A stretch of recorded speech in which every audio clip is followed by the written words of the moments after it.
All right, well, good afternoon, everybody. This is the Access Innovation and Collaboration webinar, project development webinar.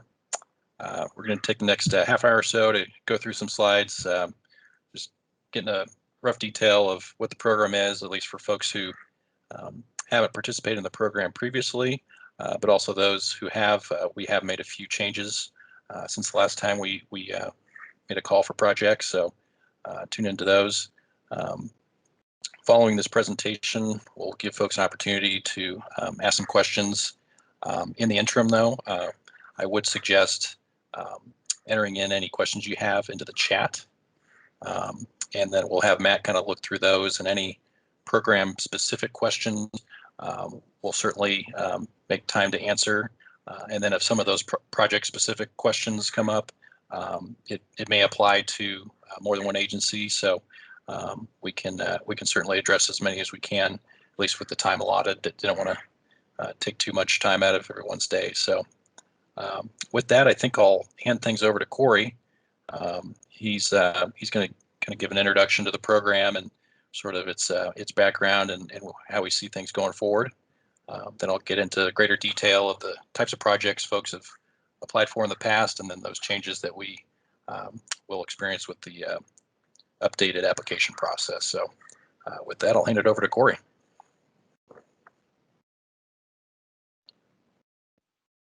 All right, thanks, John. And I did just get booted off, so if I cut out, please take over. Okay, good to know. Yeah. You can go ahead and advance the slide, please. Corey Davis, Assistant Bureau Chief. I oversee public transit, freight and rail, our metropolitan planning program, and bike ped. Happy to be here. Happy you all could join us today to talk about this program. It's a very valuable program and something we look to continue to use to support the needs of transit users and transit agencies statewide. And then, of course, John has already introduced himself. And when I cut out, did you go through this or not, John? Sorry. Yeah, I did roughly. I think everything on there I've already talked on. As far as I think everybody's muted currently. Told everybody things are getting recorded, so we're covered on that.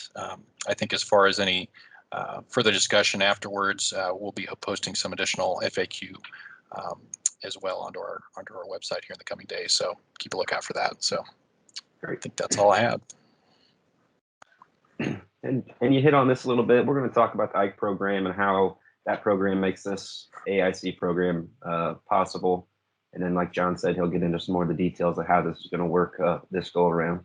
Next slide, John. So an important part of what we're doing at KDOT currently and over the past couple of years is really getting out and talking to folks and understanding the needs of Kansans. And as a result of almost 2 years ago, traveling the state, talking with different regions and hearing what the needs are for all modes, highways, transit, aviation, bike ped, and all needs across Kansas. We're able to develop a 10-year program with your input and feedback. And this program is going to guide the next 10 years and supports transit with 10 years of funding. It is a rolling program, so every 2 years we'll be coming out to speak with the locals. All of you guys are more than welcome to join. I encourage you to join us when we do local consult again this fall. So we make sure we're providing you with what you need to do your jobs and provide the services that you provide.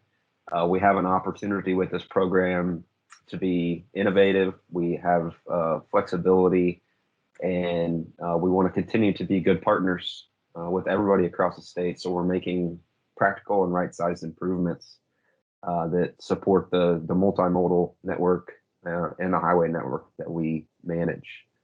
This program provided flexibility to be able to manage modal funding. It gives an opportunity if there's a need in one mode that we can shift funds, and that definitely is some flexibility that we haven't taken advantage of yet, but could down the road. Next slide, John. So the backbone of this program, and John has a slide later in here with all the different funding pots that are available, is that we get so many different federal funding resources and programs with certain requirements. We have state funding with different requirements. We have formula funds. So we have a wide array of funding resources. And we wanted to take those that aren't used in our standard 5311 rural or a 5310 rural program and make them available to everybody across the state. And while the program definition is access, innovation, and collaboration, I think the most important piece of this program is that it is wide open. So we really want to use this as an opportunity to not only understand what your needs are and understand how we can help you more, but we want to award funds to be able to do that. And this gives us an opportunity.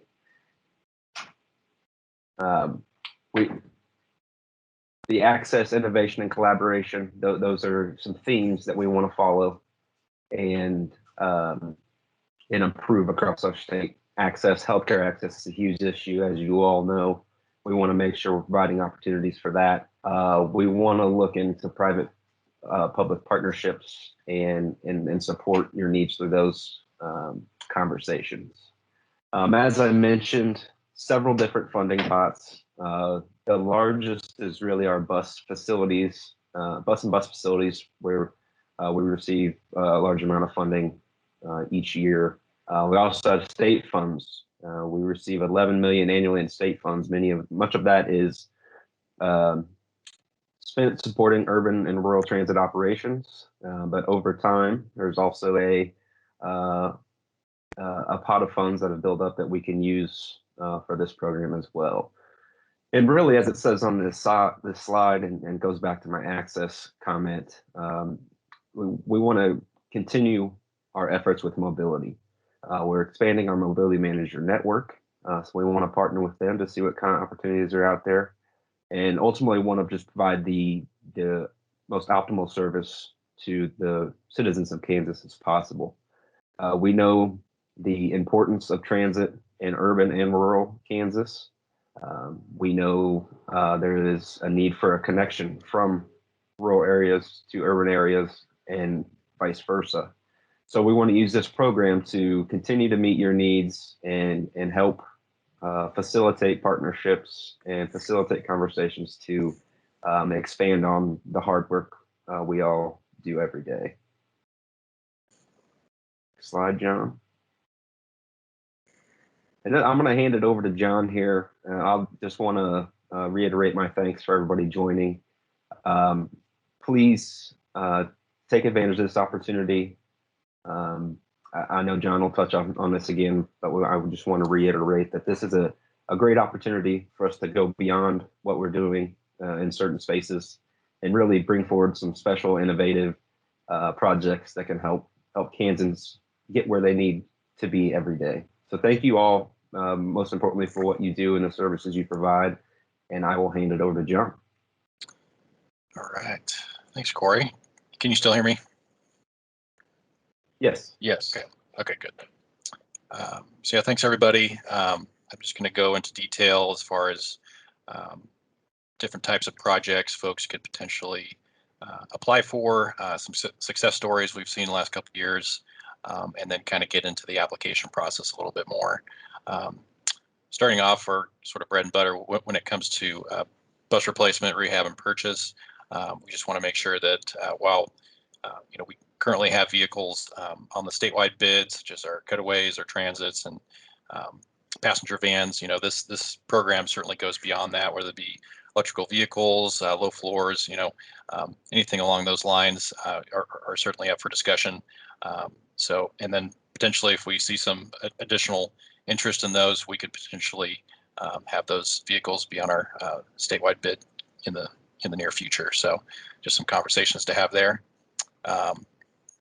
As far as bus related equipment, anything and everything under there, we've certainly done the vehicle cameras, fare boxes, passenger counters as early as last year. These are all certainly options that may not take as much procurement on the back end of things. especially if they fall under the micro purchase threshold. So definitely some quick wins there in regard to bus related equipment that folks can quickly improve quality of service for their riders. As far as bus facilities go, so kind of going larger scale here, at least at this point, we have done some rehabbing as well as some new construction.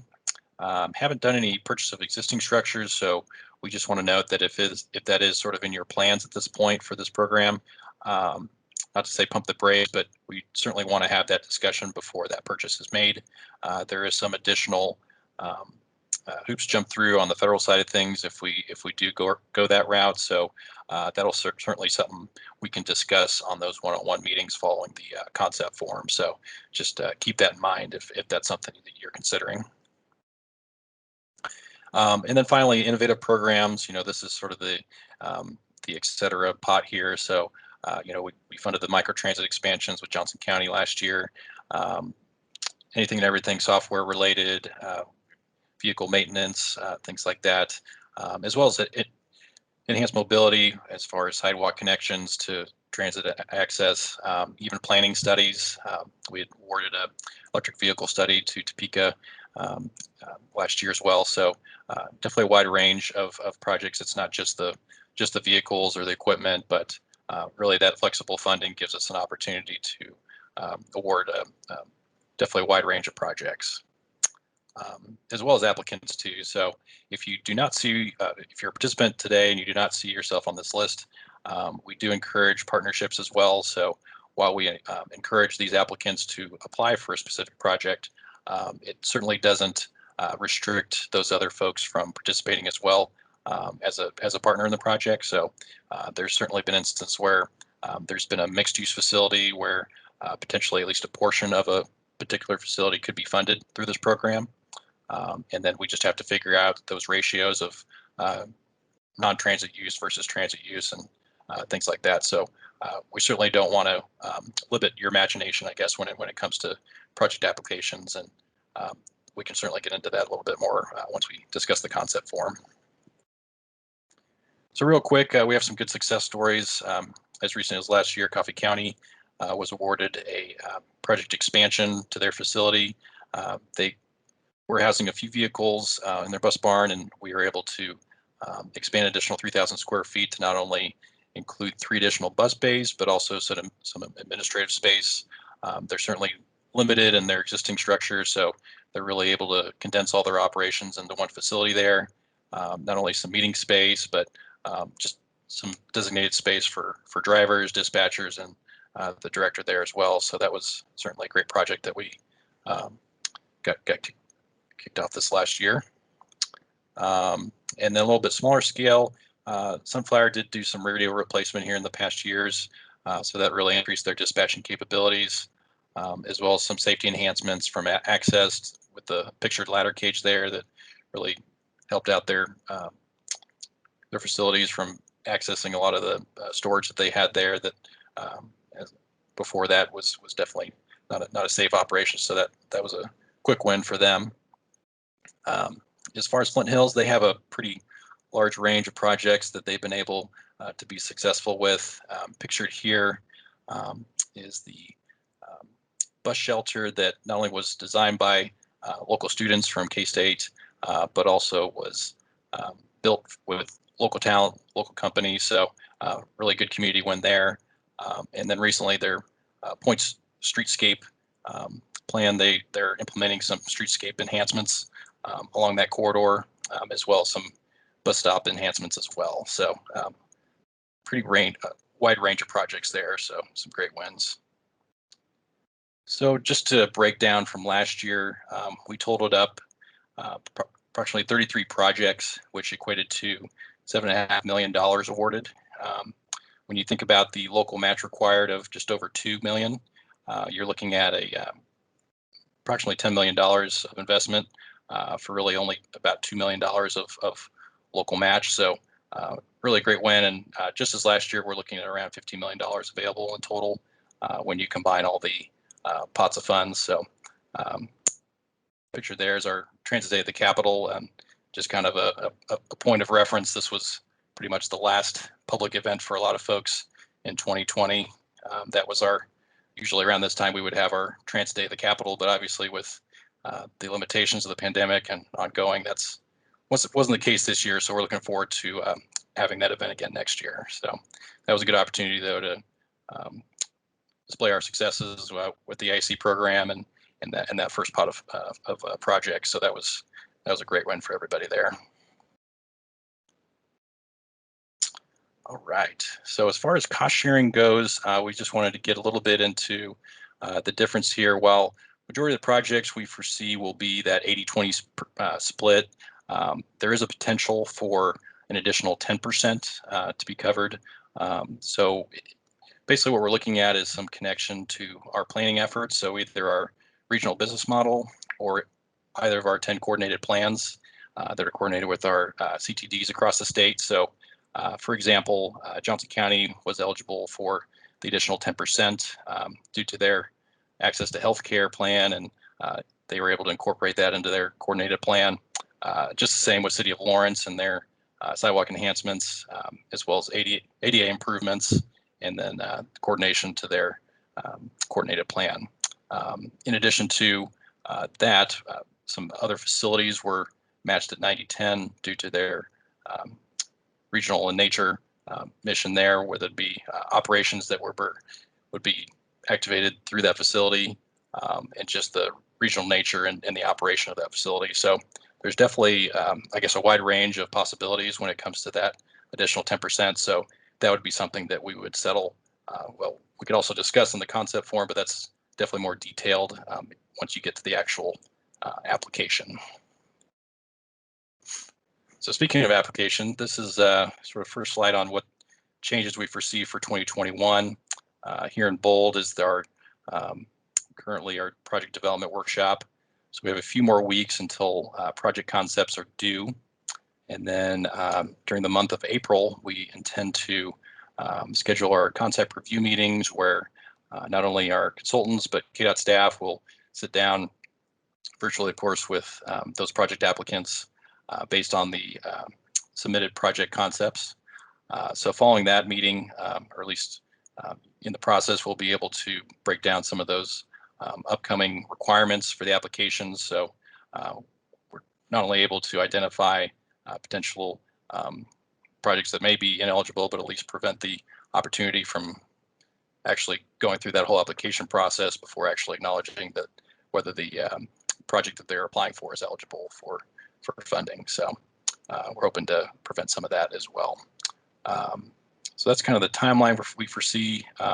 After that June 11th application deadline, we do see a project award come out, I would say no later than late summer this year. So that's kind of it there.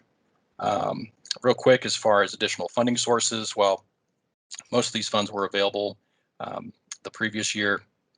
We do have the 3 rounds of stimulus funds, so the CARES Act funds, the CRISA funds, and then this 3rd round of stimulus funds. So depending on availability, we potentially could dip into some of those funds as well, just based on the potential projects that we get. And that's purely just an internal decision too. So this isn't something that will need applicants to identify themselves.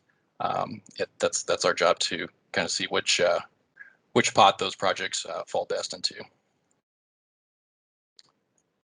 So a little bit on the project concept form. This initially came about from our Transportation Alternatives program, and this worked well with theirs. And I think also if potentially a project may not fit right in this program, because we have a similar process amongst multiple programs, it'll be easy to transfer that program or that project to another program potentially. So once again, these are due April 2nd. I think on the form it says to email to my email address, and I'll have that listed at the end of this slideshow. And then once again, we'll have some one-on-one meetings to follow once these concept forms are received. As far as the details, most of that's just contact information. The gist of this is really just to get the conversation going. So, this isn't, set in stone by any means once you get the application process. So we just want to keep in mind, when it comes to even like the total project cost, we're really just looking for a ballpark there. And then that's also something that we can narrow down more as we do that one-on-one meeting, and then as you get further into the application process. So yeah, I think that's about it. Yeah, brief description of the project as well, and then if you have a even more developed project than some, I think this is one of those examples where if you have that additional documentation, feel free to include it. So we just don't want to scare anyone by saying you need to basically provide a whole application here in the next couple of weeks or anything. So once again, this is really just an opportunity for us to have a conversation and try to get an idea of what you're proposing to apply for. So we can, I foresee there'll probably be some additional questions on this later in the Q&A, but just wanted to touch on this a bit here. And then finally, this is just a screen grab of our last application. Listed on the slide is the list of required elements that we have in the application.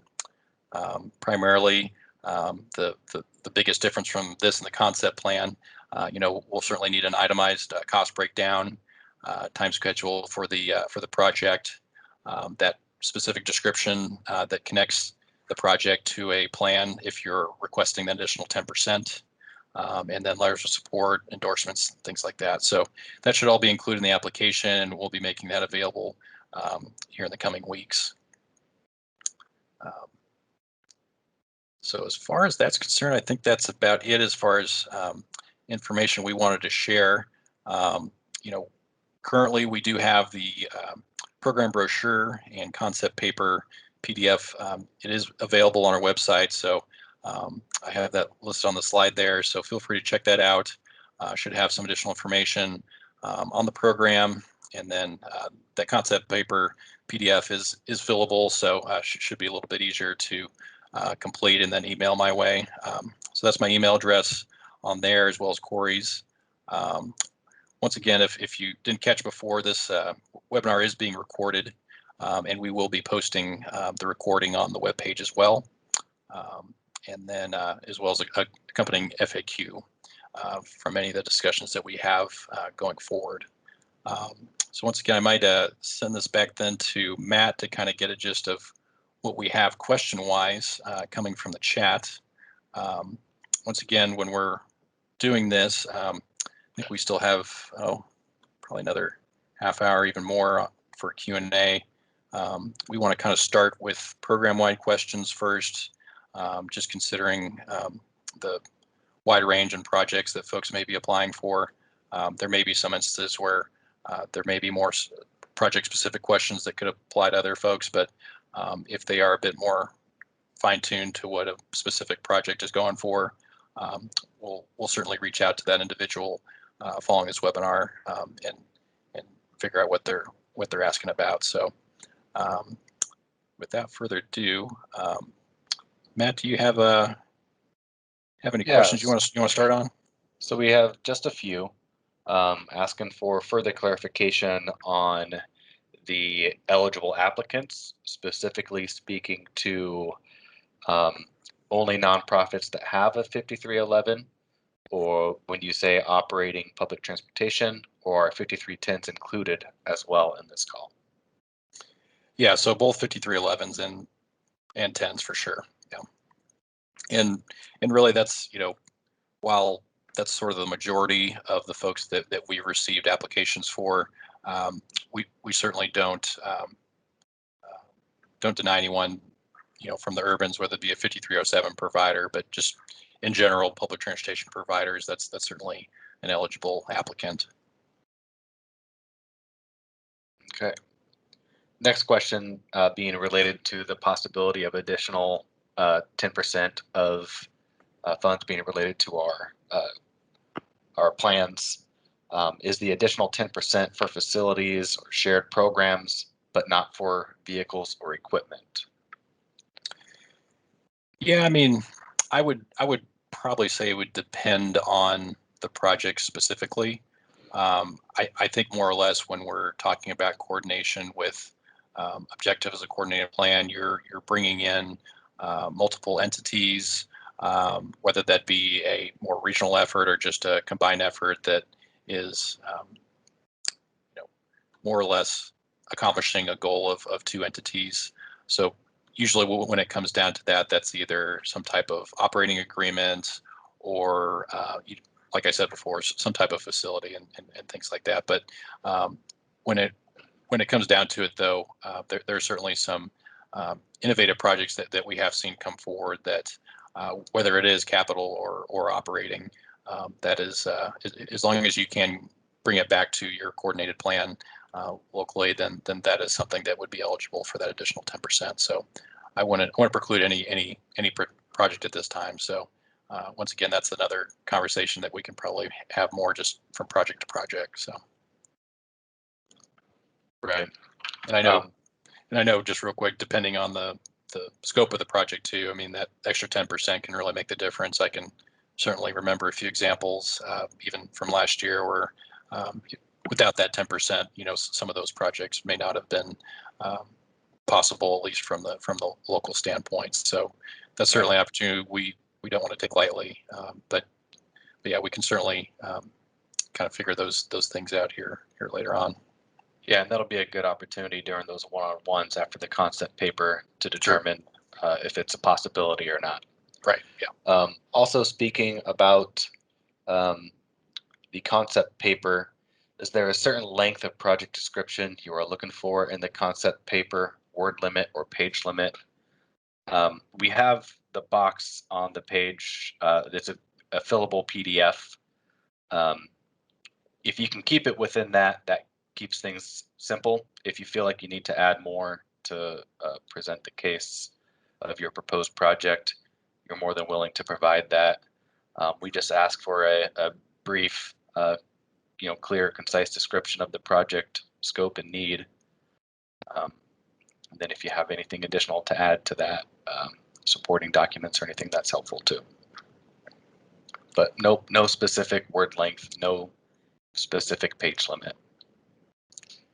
Yeah, I think the gist of it is just that while we certainly want to know exactly what you're requesting, we don't have to get too far into the details. I think you can, once you realize that the project is an eligible project, you can certainly get a bit more detailed in that application step. So yeah. Okay. Will operating funds be available for a pilot project? Yes. So that is something that's certainly eligible.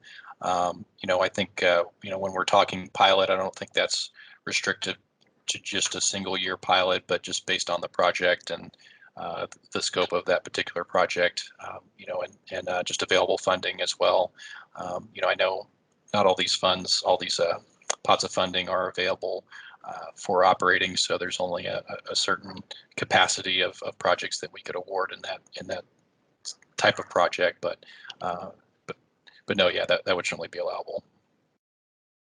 Okay.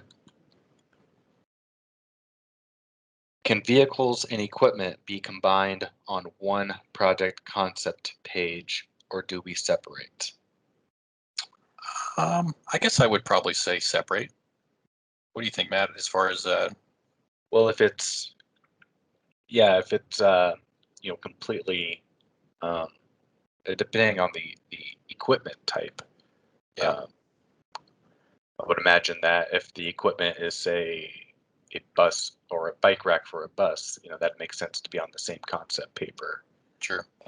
Vehicles for then equipment that would be dispatching equipment, radio network, that probably make a little bit more sense to be separate.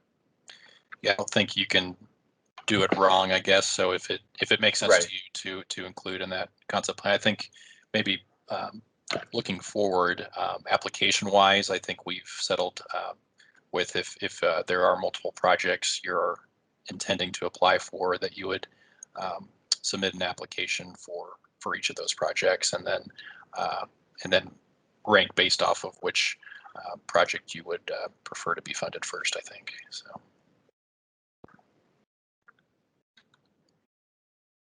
Okay. Another one is video equipment purchased by KDOT or reimbursed from a purchase from a private company. I don't know if I follow that. Yeah. I can I can step in. Yeah.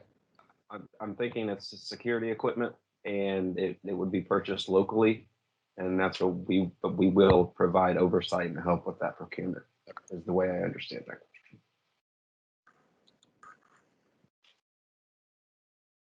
Yeah, I think with any purchase, um, large or small, this is something that we don't take lightly. So we'll certainly be involved in the bidding and in those procurement processes. So don't feel like that's a reason not to apply if that's something that's getting in the way of the challenge of that bidding process, because that's something that we'll certainly walk you through.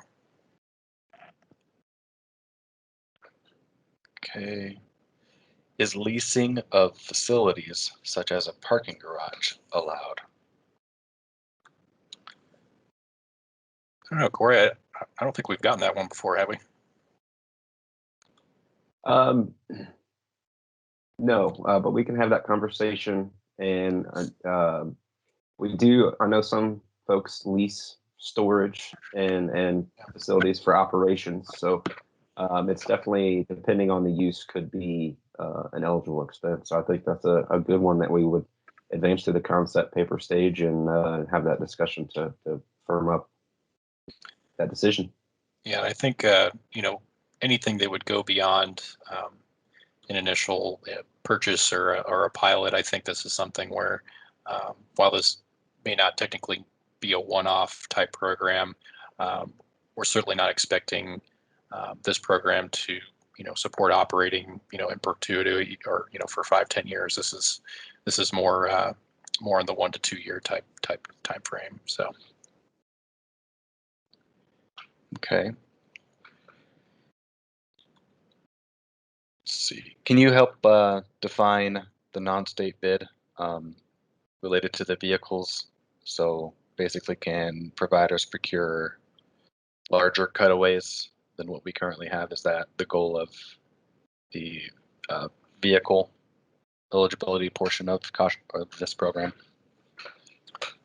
right, yeah. So this is an opportunity to kind of get beyond what those usual vehicles are, and really if those vehicles that we procure through this program are successful and folks like how they operate and are used, that's certainly something that we can consider in future statewide bids. So I think that's kind of what we're getting at there. We're limited to kind of the 3 or so different vehicles currently with our statewide bid. And I think that sort of takes care of at least most of the rural needs. So, but as more and more urbans get involved in this program, we'll have to see how that goes. But yeah, that's another positive with this program being as flexible as it is. And can you provide a little bit more detail on possibly the different types of planning studies that could be eligible? I know you kind of hinted at the transit one. Yeah, I mean, or, I'm sorry, the electric. Yeah, electric vehicle. Of course, that was a transit one. Yeah. So yeah, I would say anything that is just with any project, I think that we're asking for in this program has to have some type of connection to providing public transportation or getting folks to their daily needs. So if it falls anywhere within that ballpark, I think that's something that can be eligible. I forget what we used for the prior studies. I'm sure that could be state funds or other pots as well. But I wouldn't put any limitations on that as far as planning studies. Unless Corey, you can think of something, but I think at this time, anything in that ballpark would certainly be worth putting in a concept plan, and then just based on the specific project, we can probably have those conversations offline too. I agree. Yeah. So, and there are a few other questions that would be that are a little bit more specific that we can reach out to the contacts that put these in. Okay. As well.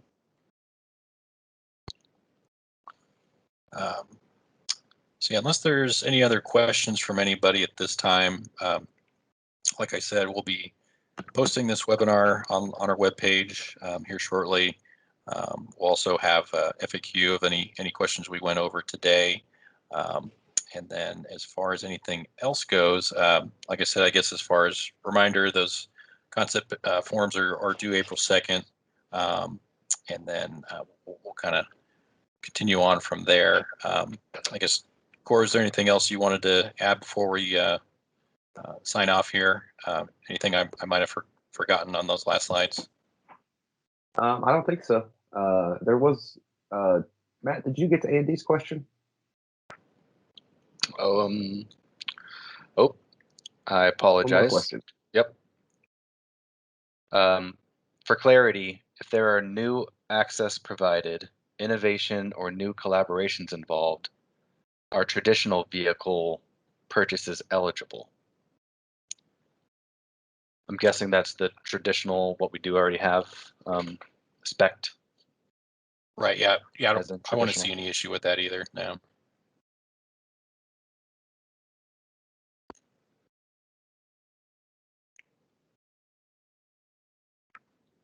Yeah, that's probably another one where, without knowing further about the idea or project, it's hard to talk too much on that. But yeah, I don't see any issues with that unless Corey has anything. No, they are eligible.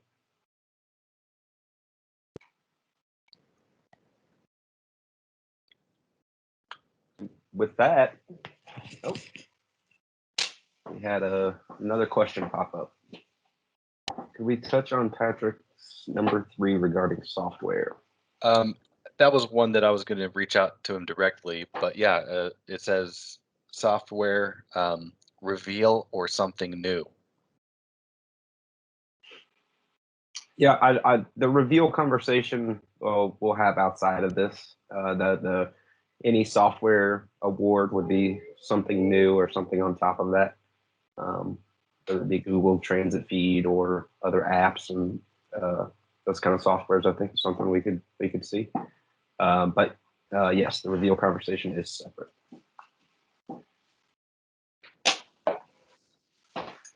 Maybe one last call for questions.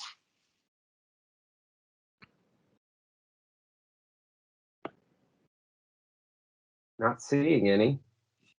John, well done as always. Thank you all for joining us. We hope to see your concept papers come flowing in. We can't wait to have the conversations about these projects and eventually tie them to an award letter and get them moving. So just appreciate y'all joining and look forward to future conversations. All right. Thanks, everybody.